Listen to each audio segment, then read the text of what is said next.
Well, welcome back to the kitchen renovation. We've managed to get most of the decorating done now. A few more bits and bobs to do at the far end, and we're getting there. We're getting pretty close. So, being a bit impatient and going to make a start with the kitchen units today. So this is the first look at our new kitchen. Beautiful oak doors and these oak veneer carcasses. And there are just endless amounts of cupboards upstairs we've got to bring down. I've managed to get a few of the heavy ones down with my dad, who's just giving me a hand lifting them down. And we're going to make a start. And as we bought this kitchen second hand, we haven't got the facility to kind of go on software and pick and choose what we want, where we want. We literally have an arrangement of sizes, carcasses and doors, and we're going to just have to make them fit to suit us. But we've got more than we need. So I'm hoping that we're not going to have any problems finding a place for everything. So I'll show you now a quick look at the units themselves. They are solid Pippy oak doors, and they're joinery made, really nice high quality doors, and would have been thousands and thousands of pounds originally. So they're a little bit dusty, but here is a look at the doors themselves. This is Pippy oak, so you get all these beautiful markings which are naturally occurring markings that you only really get on a few woods, oak being one of them. And it's all English oak, and these are all joinery made door fronts and cupboards. We've also got a few glass fronted cupboards. Here's another set of wall units, and here's that Pippy. This is the Pippy here, which just has these really nice cat paw markings. Just really nice shaker oak style doors. So that's a quick look at a couple of the units that we've brought down. There's plenty more upstairs, so once I've got a few more down, and we'll have a bit of a play around and see what works where. So for now I'm going to give up on the units just for a few hours.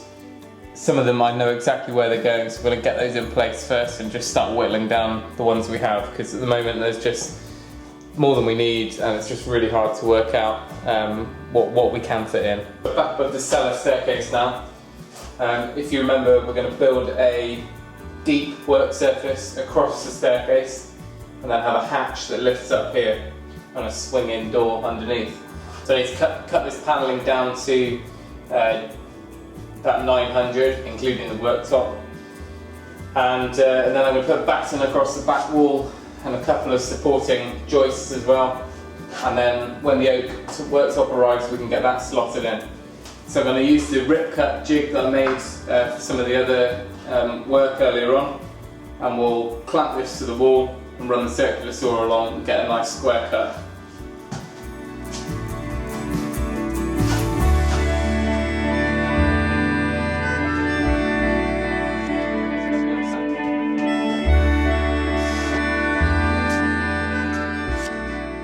I think what I'm going to do is come up just another 50mm, and although it'll be a little bit higher than the rest of the work surfaces in the kitchen, it'll just mean that the staircase is going to be less to duck under the other side. So if we just add on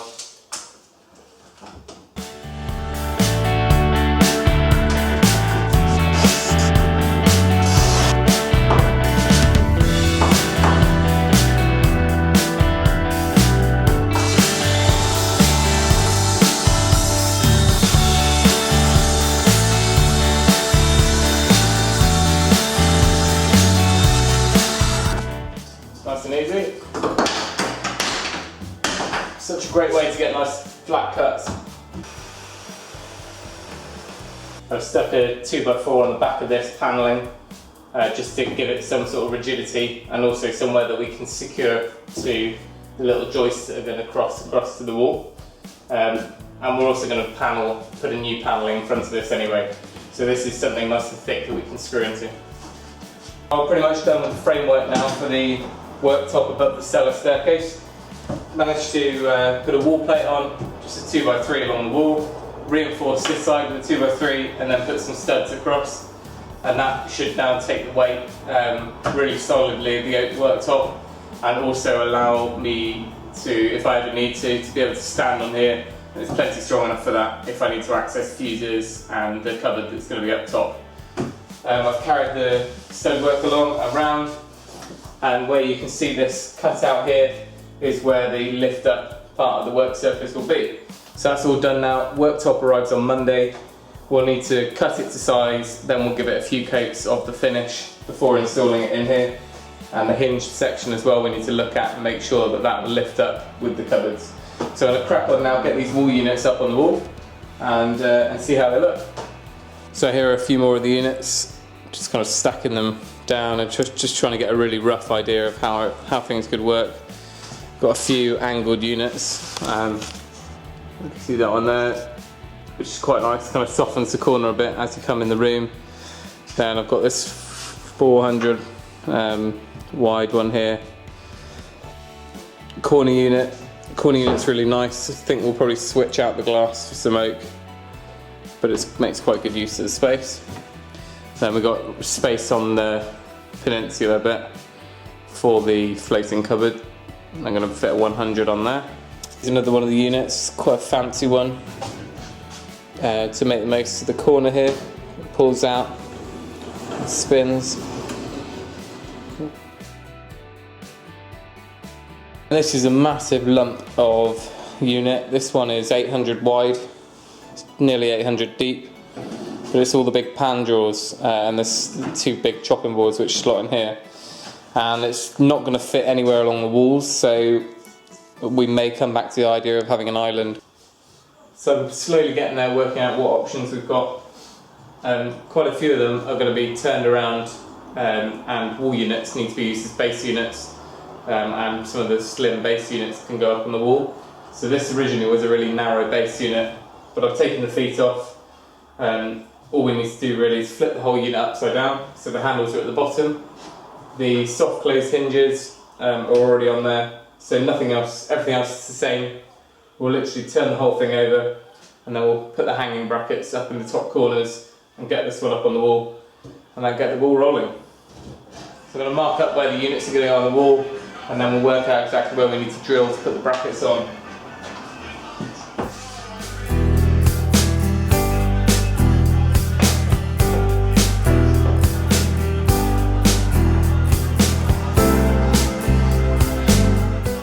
So measure where the hangers are on the back of the cupboard. We're now going to transfer that measurement on here. Then we'll take the bracket and mark on where we need that.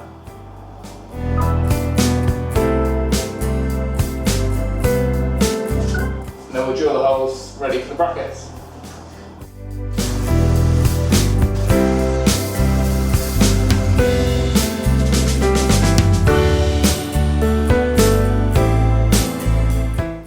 Right, moment of truth, let's see how we did.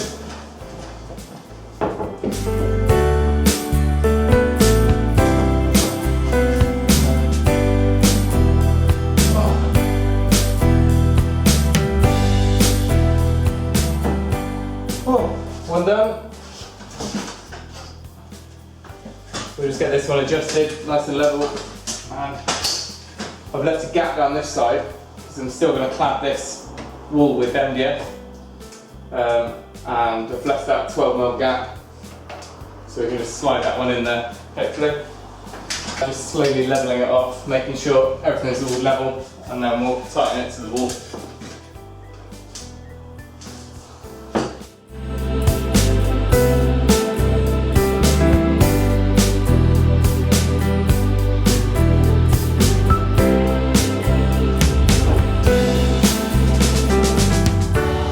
Wait till all the units are in and then I'll go around and tweak the doors and make sure they all close nice and tight. Right, this should be a fun one to do. This one incorporates the suspended steel frame.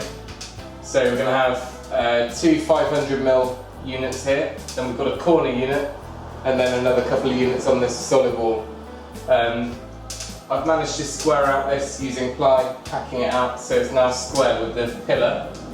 Because we're working with units that are all different sizes, I'm going to have to block out one of them by 50mm off this wall, just with a bit of 4x2 or slightly bigger timber. And then the rest of them hopefully should sit on the wall nicely. So I'll mark this one up as well.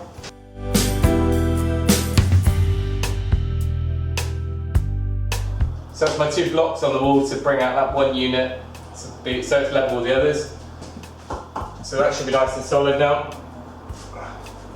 I don't expect this one will be spot on straight away because this has got all sorts of angles going on, but we'll give it a go. Brackets are on now and we'll see if we can lift it up. Just going to loosen off some of these.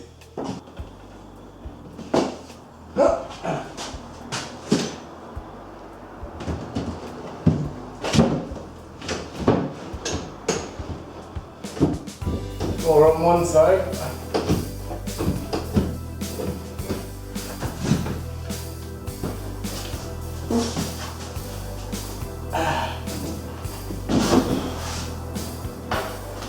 Right. Come on.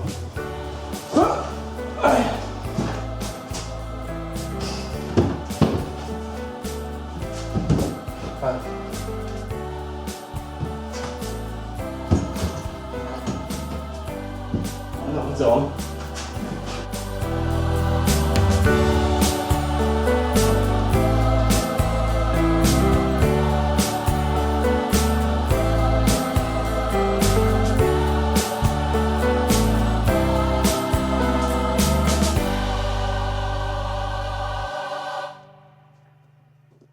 I've got these little bolts which are like male-female bolts that clamp the 2 cabinets together, but I could only find them in white in the shops and they look a bit naff on there. So I've clamped them exactly how I need them, nice and flush, and I'm just going to hide a simple little screw top and bottom just to hold them together. So we've got units. Managed to do a really long day yesterday and got about 50% of the units up. Most of the wall units are up now, and I've roughly worked out where the base units are. Just need to double check with Jo exactly where she wants them and whether we're going to have an island or not. Now, given we are literally just working with a selection of units we didn't choose, they've worked out really well. So we've got this staggered corner here, and then the corner unit, which we may or may not replace the glass with oak, and then another metre of units there. And remember, this is a floating unit, so there's no pillar top or bottom. It's all with the internal steel.